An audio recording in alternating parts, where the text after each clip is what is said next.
A'udzu billahi minash rojim. Bismillahirrohmanirrohim. Assalomu alaykum va rahmatullohi va barakatuh. Assalomu alaykum meni kanalimga tashrif buyuruvchi aziz muxlislarim. Bugun ham men sizlar bilan suhbatlashishga qodir bo'lib turganim uchun Allohga beadad, beminnat hamd va sanolar aytaman. Bugungi men mavzuyimni sizlarga aytsam, juda chiroyli mavzu haqida sizlarga ma'lumotini bermoqchiman. Bu mavzu menimcha hammamiz ogoh bo'ladigan mavzu ekan. Ya'ni Imom Buxoriy, Imom Muslim rivoyat qilgan muttafaqqun alayh hadislardan biri. 523-hadisda shunday deyilgan ekan: to'yga bormaslik haqida, to'ylarga taklifnomalar keladi yoki u bukum hozir ko'pchilik kanallarda, telefonlarda taklif qilishyapti. Endi zamonda zayli bilan hozir endi qulaylik zamoni bo'ldi. Ko'pchilik telefonda aytdi meni yoki ko'pchilik telegramda taklifnomani rasmini olib jo'natib yuboryapti. Misol uchun hozir shunaqa qulayliklardan foydalanmasak unda bo'lmaydi. Endi Allohga shukr qilib shu qulayliklardan foydalanib o'zimizga biroz yengillik bo'lsa alhamdulillah deb hamma labbay deyish kerak. Bu ham bir bandalarga mehribonchiligi, Allohdan inoyat. Bu ham bu hozir texnika zamoni ham. Ilgari hamma piyoda yurib yoki bir velosipedlarda yurib, mashinasi borlar mashinada yurib to'yga aytish ham bir qiyinchilik tug'dirardi. Alhamdulillah hozir hammada telefon, hammada telegram, internetlar hammada. Alhamdulillah hozir juda yengil zamon bo'lib qoldi. To'ylarga aytish ham biroz yengil bo'ldi. Shunda ham endi odamlar har xil. Misol uchun men telefonda aytsa ham qabul qilaman. Qarindoshimmi, aka-ukalarimda ham uyimga kelib aytishlaring shart emas. Telefonda bir og'iz aytib qo'yganlaringga ham boshim osmonga yetadi deb o'zimni uyimdagilarga ham, misol uchun o'zimni qavmi qarindoshlarimga ham akam to'y qilsa yo ukam to'y qilsa, bu yaqinim to'y qilsa ham shart emas, ishima aytmanglar deyman.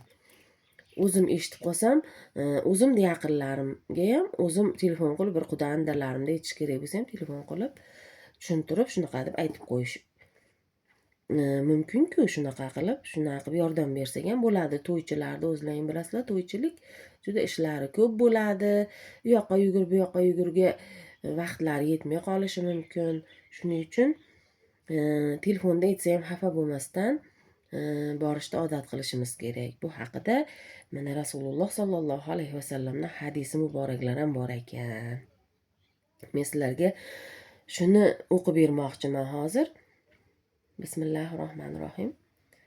523-hadis ekan. Abdulloh ibn Umar roziyallohu anhu rivoyat qilgan hadis. Rasululloh sollallohu alayhi vasallam aytdilar: qachon birovingiz to'yga taklif qilinsa, albatta borsin. Abu Hurayra roziyallohu anhu shunday der edi: eng yomon taom faqirlarni qoldirib, faqat boylar taklif qilingan to'yning taomidir. Kim taklifni rad qilsa, aytilgan joyga uzursiz bormasa, Alloh taologa va Rasuli sollallohu alayhi vasallamga osiy bo'libdi. Ana. Ko'rdilarmi hadis sharifda nima deyilgan payg'ambarimiz Muhammad sollallohu alayhi vasallam tomonidan? O'zi zikr qilingan hadis Abu Hurayra roziyallohu anhudan zikr qilingan ekan. Payg'ambarimizni ko'p sahih hadislarda Abu Hurayra roziyallohu anhu zikr qilgan o'zi. Imom Buxoriydagi hamma hadislar sahih hadis deyiladi. Mana shu hadisda shunaqa deb yozilgan ekan. Demak, telefonda taklifnomalar berilsa, telegramda taklifnomalar berilsa, meni telefonda aytdi, hurmat qilmadi, kelib uyimga aytganda borgan bo'lardim degan odamlarga shu hadisni eshittirib qo'yishdi. O'zimga ma'qul deb bildim. Hamma menimcha shu hadis shariflarga rioya qilsa yaxshi bo'lar ekan. O'shaning uchun sal kamtarroq bo'laylik. Telefonda aytsa ham, telegramlarda aytsa ham o'zimizga ma'qul kelib, o'zimizni kamtar olib, shu to'ylarga taklif qilinganimizga alhamdulillah deb, shu to'ylarga iloji boricha borishlikka harakat qilishimiz kerak ekan. Sababsiz borilmasa, uzursiz borilmasa, bu ham ayb ekan. Payg'ambarimizga ergashishdi. Alloh buyurgan, demak payg'ambarlarimiz nima degan bo'lsa, shu sunnatlarga amal qilish bizni yaxshi xislatlarimizdan biri bo'lishi kerak. Inshaalloh shu hadisga ham rioya qilsa yaxshi bo'larkan degan maqsadda sizlarga yetkazdim. Hammalaringga sog'lik, salomatlik tilayman. Barchalaringni duolaring doim ijobat bo'lib, mushkulalarimiz doim ko'p qatorida oson qilsin Allohimda o'zi mehribon, doimo bizlardan mehr muhabbatlarini darig' tutmasin.